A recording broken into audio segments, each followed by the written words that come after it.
sewer from the campground, is that accurate? Sewer is the only one that was totally removed. The electrical was left in there because that was more of a discussion point of a need rather than a luxury. So it was not removed yet. Funded by lost. Yes.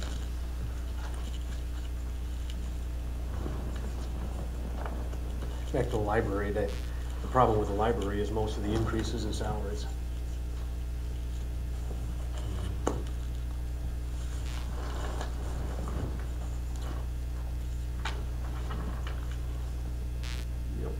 Well, and I don't know how much line by line we go through and micromanage. I assume we don't. But I know as a state employee, when we had some lean years, you had options, and they said we could have you do your continuing education on your own dime, or you can take some furlough days, or maybe be part-timed. And we all said, I'll just pay for my conference. So some of those things could be something they could maybe do to absorb that cost, and it wouldn't necessarily cut. Or do some fundraising. And they're different because they get, we hand them a suitcase full of money. And they don't have to stick by them lines, as I understand it. They're free to do what they want to do. I appreciate that she says I gave 20,000 back, but quite frankly, as far as I'm concerned, whether it's Knipe or whether it's the library or Shipper, if that's their job, is to wisely manage the funds we do. That just because they're budgeted this doesn't mean you got to spend it all. That's part of your job, so I appreciate it. I know somebody that lives with me that gives money back every year because she's doing her job. So that's where I'm at, yeah.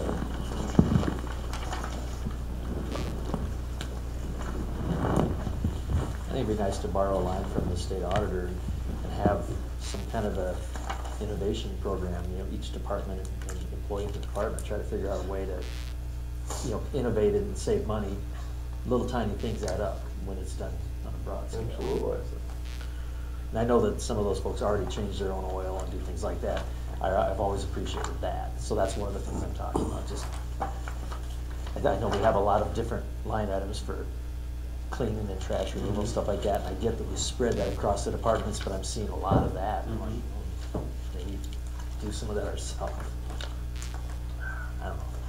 I know it's not very much money, but the YMCA for the toilets and faucets, wasn't that coming out of this budget already?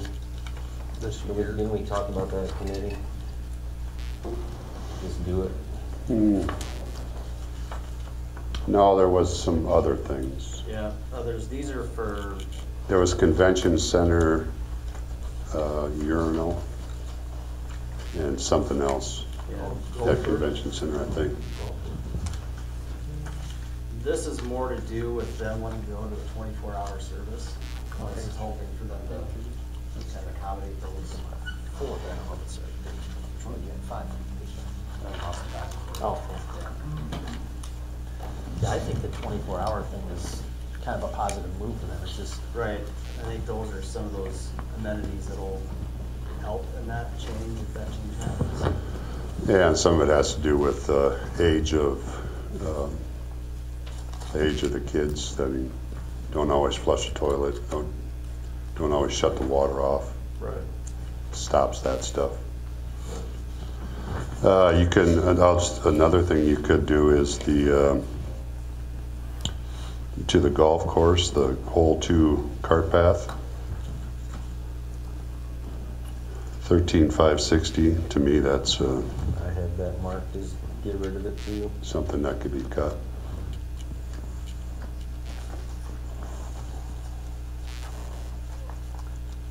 Tell me, where's that at? What's that? On a new course. On the green course, the new course, second hole. And what's it protecting? I mean, Brad's what's, house. what's the option? one of the landowners, maybe two of them, were having The cul-de-sac folks. Yeah, something to do with kind of that. redirect people where they tee off. A lot of times they just go to the one that's closest to the cart path right now, and they tend to hit into some houses. Okay. And they want to direct the cart path back to the Appropriate. appropriate boxes. tees for the players, and get them lined up, not hit towards the house. Yeah. I mean, they can get there now, and they always have. but Not always. It's they've always had the ability to get there, but not drive right up to it. It's a matter of walking. Yeah, Which a keep few us steps. closer to the hole. That's the one I'm I gonna. think if you well-placed non-ash trees, it Yeah. might be a good investment for the future. Yeah, I have kind of wondered about that since we've had discussions, had started the budget process about the need for that to be there and Mhm. I don't know, walk people. For the most part, no complaints about the golf course and how they run it. They do No. pretty good out there. Absolutely. They do a great job. And they can still get it done if they were to find some other ways of paying for it, so. I'm good with that.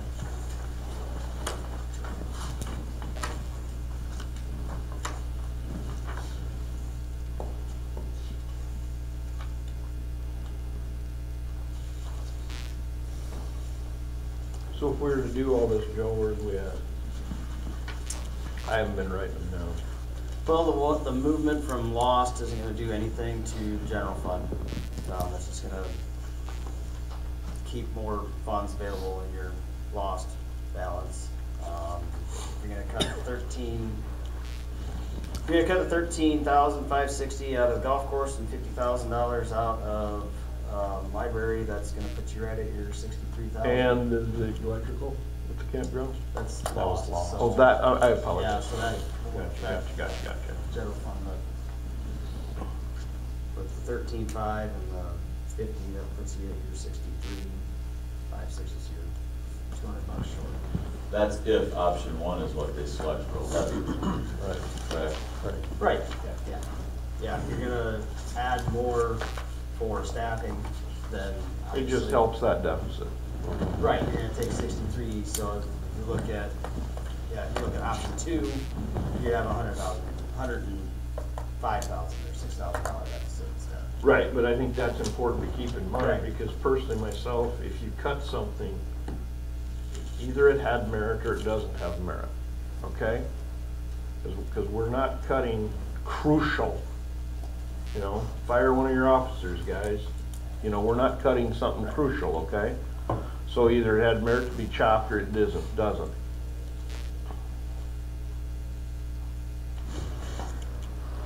One thing I was wondering, with all the stuff we're putting in road use tax, does that leave us enough money to take care of the streets? It leaves, so.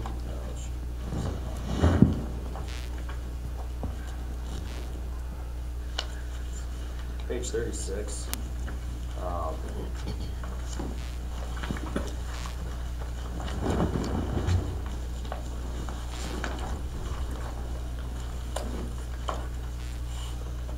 So if you look like this year, currently there's 1.3 million spent for the street programs. Some of that will get transferred back into from TIF. But if you look historically, there's $750,000 sitting in there for street program, and that's a little low, but it's not extremely low.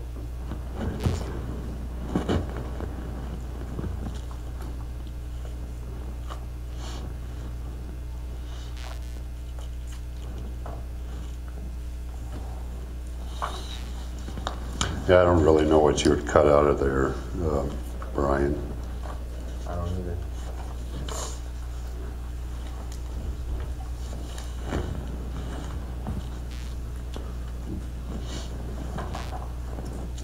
Stopped at Bob's before I came here and was looking at Highway 75 while I was standing there, and it's Yeah, there's quite a few places. pretty bad.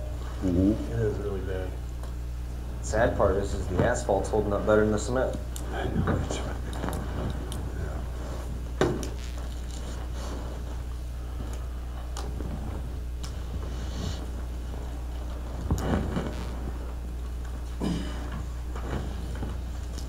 Well, I guess it kind of comes down to, do you favor the $50,000 cut from the library, the $13,500 cut from the golf course, and 0 new employees or 2 new employees? Kind of what we're down to now.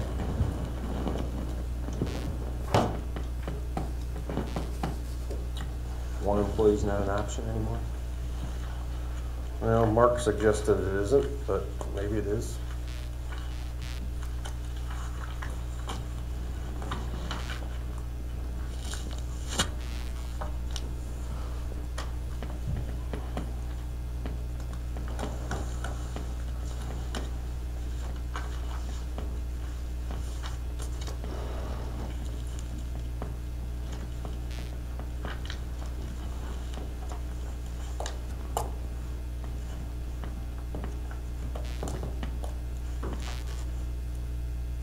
Anyone want to weigh in?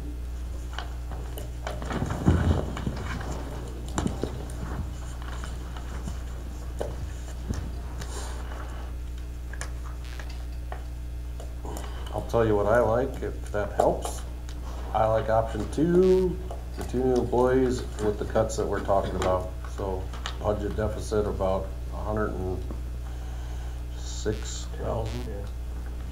Something like that, which is real similar to what we did last year.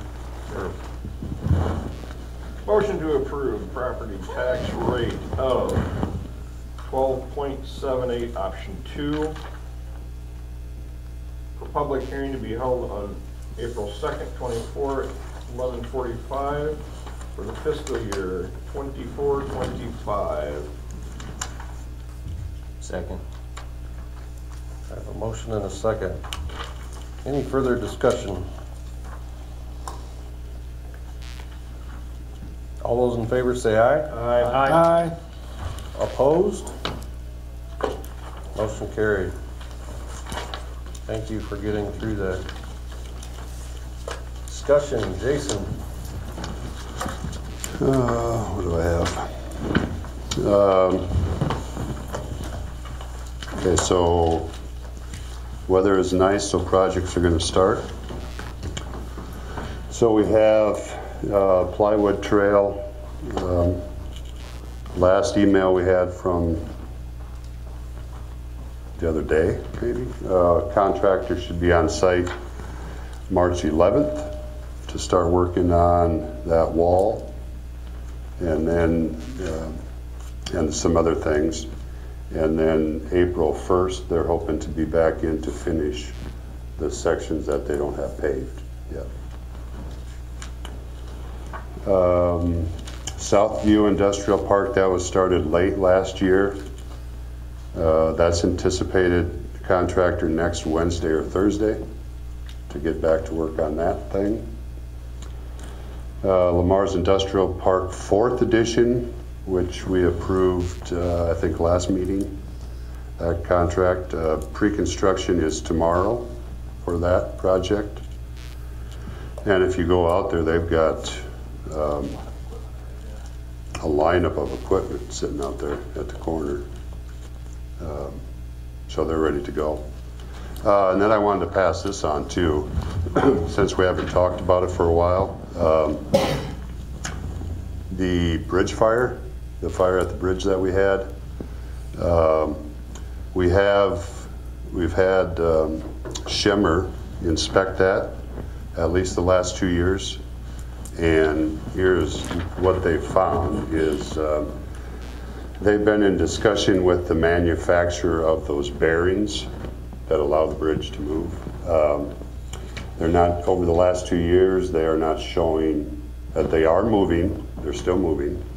They're not showing any deterioration whatsoever after 2 years. So their recommendation is to just continue to monitor it every year. But that rubber joint seal and that trough still need to be replaced. So. Wouldn't there talk about doing some sandblasting, some painting to stop corrosion? Well, they haven't noticed. They Well, didn't really yeah, note that, huh? Well, we don't have the actual. They just inspected it not that long ago, so we're still waiting for that report, and that may show up in the report. But Okay. Are you gonna do anything with that, the whole boot thing? yeah, so he was. They're going to update those plans because they did prepare plans to do all of the stuff. Right. They're going to update the plans just to do those, just to do repair that, okay. and get back to us. And then ask him, if you would please, Jason, because I'm gonna be a little skeptical with it. Because people that I've talked to about bridges says that those troughs fill up with debris and they don't work anyway. So some, Yeah, just real quick, not to budget, but we do go out and clean them. okay, the troughs, But they do stay pretty clean. okay. So yes, we do, we wash them out, we go out and we check them, and then if it's not, they do note that in their inspection. All right, okay. So, but That's I'd say not- 90% of the time they do, and they are needed. I mean, otherwise all that garbage and this stuff sits in there, so, Right, yeah. right. So, I would We've just- gone out, we inspected ourselves, and we actually, a couple times it's come undone, we've had to lay in there and get that thing put back up. It's tough, but we do Okay. it, yeah, so. Okay. We check for homeless people too. Bridge burners, Invite them to go somewhere else. trolls. How long do those rubber boots last? Along, they're pretty thick, they're pretty heavy, they probably last years. I'm guessing Yeah. 50. I mean, a long time. Long time, 30, 50 years, it'd be, Yeah. they're heavy duty, so, yeah. They do last. That was it. That was all I had. Just real quick to let you guys know too, that I met with the DOT and Barclays today. That project coming out here, this will be Oh, yep. getting resurfaced from the 14th Avenue all the way down to Bob's. They're gonna mill down that 3 inches and then they're gonna re-asphalt that, but there's gonna be a bunch of sidewalk, but we're gonna be having a pre-construction meeting. And I think they're hoping to get INA in here to start on sidewalks in April. So they got 90 days to finish that project, so that is coming up too, We're so. gonna divert to First Street? What's that? It's gonna stay open. Oh, Well- half and half? No, they're kinda talking, that's gonna be Well, they're gonna discussion change it because it was bid as a, as an open project, but now we're Yeah. gonna try to maybe work on getting it closed down because we don't want them going over top of this intersection here with that asphalt, because they say they will just leave that thing a mess. So now they're looking at doing from Central, going west down to Bob's, and then turning around and bringing the paver back from Central and heading out. But Where's the stop up on this end? Where's it? 14th Avenue, out by the sheriff's office. Okay, So, yeah, it was supposed to be it's bid as an open street, letting traffic through there, but we're with gonna a traffic, try with a car, traffic. with a pilot car, yep. But the problem is when they mill down and they got the manholes exposed and up, it's just a bad deal, so we're gonna try to get Jason from the DOT to do a road closure and maybe move them over to First. When is pre-construction? They're gonna line it up. Okay. He'll send an email out here in a month or so, but I just had to meet out there with them today, just so you guys know it's coming. So they're doing it faster because just looked at it today. They had a June 16th or something as a late start date. Yeah, but it sounds like they wanna maybe get INA up here and so we'll, Okay. but I think it'd be better to close it, but that'll be coming up too. thanks, guys. Okay. Joe, do you have anything else on the budget? Yeah, nothing else. Okay. Thanks for your help and process. Yeah. Mark? Yeah, I probably should have done it as a thumbs up, but Kevin Richards is no longer the owner of Bike Central. We have a new owner, Corey Kennard, and so welcome aboard, Corey. And he was at our Plymouth County Cyclist meeting last night, young guy, and I think he's gonna do a great job with that bike shop. Corey So, is, huh? looking forward to hopefully getting a chamber thing set up or something. I've given him the info for contact those folks. Is he the owner or is he Same spot. the owner? Corey's the owner, yeah. And he's Owns the business. also able to do some work where he's already at it, Right. Diamond Vogels. I wonder if he left Diamond. No, he's working, cutting back his hours and doing some remote work from back. Oh, good for him. So, pretty exciting stuff. Is that it? That's it. Steve? Nothing? I don't have anything. Clark? Brian? Nothing. Brad? None for me. Okay. I do, well, I should say I don't have anything. I get a lot of feedback on 8th Street, the boulevard. People don't like that the trees are gone. It was shocking to them. Yeah. So, and it is sad, but I do want people to know that that's a precautionary thing for the emerald ash borer, and that's why they had to come out. So I heard all the trees across from my house were getting cut down this morning. And then also, right, I've had some people ask me the same thing about some other trees, and I clarified with those folks that those other trees may have had an issue as well. And that we plan on replanting. We're not doing anything with the boulevard. We're not trying to- No, I, just as, not to keep the discussion going too much longer, but, you know, the boulevard, I thought, you know, that could be, depending on the residents, that might be kind of a neat little area for some sort of a little art mall. Yeah, Mary Reynolds called me on that too, with it, which is, I think is a kind of a cool idea, is kind of a sculpture garden Yeah. in there. So part of the discussion, and maybe the Parks and Rec Committee will bring up tomorrow, so, Good work with the art center. or tonight, excuse me. I like trees. All right, Motion to enter closed session under Iowa Code Section 21.51J, where the disclosure of the discussion of the purchase or sale of real estate would be to the disadvantage of the city. Second. we have a motion and a second. Roll call, please. Sturgeon, Yes. Hick, Yes. Goodchild, Yeah. Bruns, Yes. Wick. Yes. Did those guys get to do that last